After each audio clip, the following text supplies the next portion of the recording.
சுமார் 1000 கோடி டாஸ்மாக் கொள்முதல் ஊழல் செய்யப்பட்டதாகவும் ஒவ்வொரு ஆண்டும் 40% கொள்முதல் செய்யப்பட்ட மதுபானங்களுக்கு சரியான கணக்கு காட்டாமல் ஹலால் வரியை செலுத்தாமல் தமிழக அரசு முறைகேடு செய்யப்பட்டிருப்பதற்கான அனைத்து ஆதாரங்களையும் அமலாக்கத்துறை அதிகாரிகள் வெளியிட்டிருக்கிறார்கள்.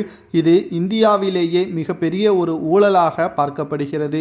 தொடர்ச்சியாக நாம் மதுபான ஊழல்கள் செய்த திமுக அரசு பற்றியான வீடியோக்களை பதிவு செய்து வருகிறோம்.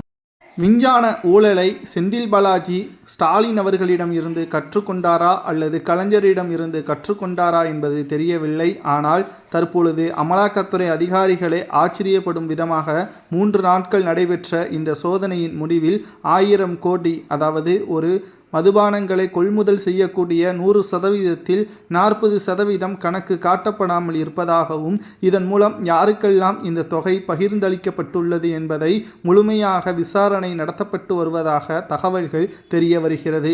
ஒரு பக்கம் தமிழக அரசு மக்களுக்கு நாங்கள் பாதுகாப்பாக இருக்கிறோம், மத்திய அரசு தான் எங்களை வஞ்சிக்கிறது என்று ஸ்டாலின் அவர்கள் தெரிவித்து வருகிறார். ஆனால் 40% வரியை செலுத்தாமல் மத்திய அரசை ஏமாற்றிய தமிழக அரசு என்ன தண்டனை கொடுக்கலாம்? ஆட்சியை கலைக்கலாமா? செந்தில் பாலாஜி அவர்கள் ஒரு குற்றவாளியாக நீதிமன்றத்தில் விசாரணை நடைபெற்று கொண்டிருக்கிறது. அவர் ஜாமீனில் வெளியே வந்திருக்கிறார்.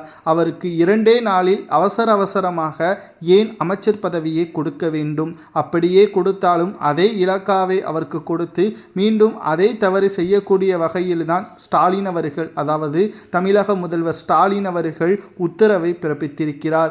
இதுவே ஒரு அரசு அதிகாரி அவர் மீது தவறான ஒரு குற்றச்சாட்டு முன்வைக்கப்பட்டால் அவர் உடனே சஸ்பெண்ட் செய்யப்படுகிறார். அதற்கான விளக்கத்தை முழுமையாக தெரிவித்த பிறகுதான், அதில் அவர் நிரபராதி என்று தெரிவித்த பிறகுதான் மீண்டும் அவருக்கு பணி கொடுக்கப்படுகிறது.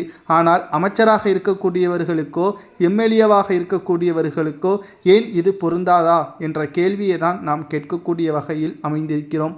சுமார் 13 இடங்களில் கடந்த 2 நாட்களாக அமலாக்கத்துறை அதிகாரிகள் சோதனைகள் நடத்திய பொழுது இதை பற்றி திமுகவின் அமைச்சர்கள் வாய்மூடி அமைதியாக இருப்பதும், செந்தில் பாலாஜி அவர்கள் சிறைக்கு செல்வது உறுதியாகிவிட்டது என்று தெரிந்தவுடன் தன் மீது இருக்கக்கூடிய குற்றங்கள் அனைத்தையும், பினாமிகள் பெயரில் இருக்கக்கூடிய சொத்துக்கள் அனைத்தையும் உடனடியாக செந்தில் பாலாஜி அவர்கள் மாற்றப்பட்டு வருவதாகவும், கடைசியில் தனது தம்பி அசோக்குமார் அவர்கள் பிஏவாக இருந்த பொழுது இந்த குற்றங்கள் நடந்ததாக அவர் மீது அப்படியே பழியை தூக்கி போட்டுருவார் என்ற தகவலையும் நம்மால் பார்க்க முடிகிறது. செந்தில் பாலாஜி அவர்கள் கடந்த முறையும் இதைத்தான் செய்தார்.